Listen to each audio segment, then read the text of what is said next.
Jean Héritier, bonjour. Bonjour. Alors, on est à l'endroit où on va accueillir les familles des exilés et des prisonniers politiques de Catalogne Sud. Toi, tu es un personnage récurrent de la... Mais tu as aussi une passion pour la Catalogne. D'ailleurs, tu l'as déjà dit face caméra. Alors, ça te fait quoi d'être là? Pourquoi c'est important aujourd'hui? Ben, écoute, c'est un peu exceptionnel de voir ces gens qui sont touchés dans leur vie quotidienne de manière dramatique. Hein. Il y a des gens qui ont des enfants qui n'ont pas vu leurs parents depuis des mois.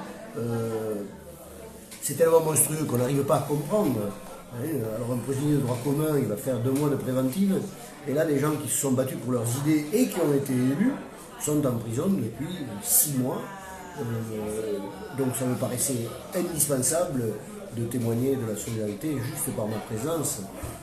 Voilà, je ne vais pas leur poser des questions, je suis discret, mais je trouve que c'est bien qu'ils voient des gens ici, des Catalans, qui sont très soucieux du sort qui leur est réservé. Enfin, Non, réservé à leurs conjoints. D'après notre président, M. Macron, c'est un problème interne à l'Espagne, voire intestinal. Qu'est-ce que t'en penses, toi? Est-ce que c'est pas un problème plus général de démocratie en Europe? Ben, bien évidemment, bien évidemment. D'ailleurs, le futur nouveau président, De la Generalitat, s'il est élu demain, compte faire un discours, a déjà d'ailleurs pour sa candidature fait un discours, à la fois s'adressant aux députés catalans, parce que s'il est président de la Generalitat, il sera choisi au sein du Parlement, et il s'est adressé à la communauté internationale. On ne peut pas dire qu'il se soit adressé au gouvernement Rajoy, puisque ça fait des années qu'il Par la mon refuse cul, ma tête est malade, hein, voilà, on va il refuse le résumer. dialogue. Mais le discours qu'il a adressé hier à sa candidature est d'abord en catalan pour dire moi je suis là pour prendre le relais sur les idées qui ont été défendues par mes prédécesseurs, et ensuite il s'est adressé en anglais aux institutions européennes. Clairement, l'objectif c'est d'internationaliser.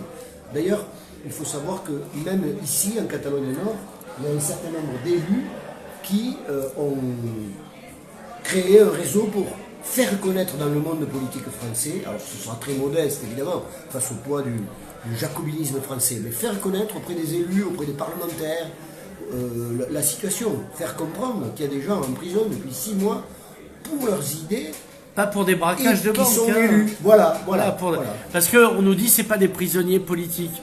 Alors, mais c'est pas des prisonniers de droit commun non plus. Alors, Alors, mais il faut aussi savoir un truc, c'est que je pense que dans l'histoire des institutions sur notre planète, ceux qui emprisonnent des gens pour leurs idées n'ont jamais dit c'est des prisonniers politiques. C'est une vieille histoire. C'est pas des prisonniers politiques, c'est des gens dangereux. Voilà, ça a été dit dans tous les totalitarismes.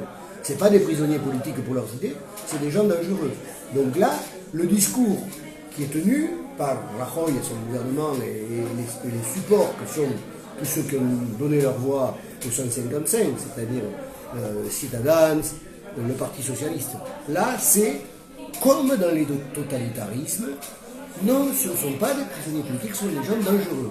Pourquoi? Parce qu'effectivement, il y a eu de la violence le 1er octobre. Donc, ils n'ont pas tort. Il y a eu de la violence. Parce qu'actuellement, pour le gouvernement espagnol, être violent, c'est recevoir des coups de matraque.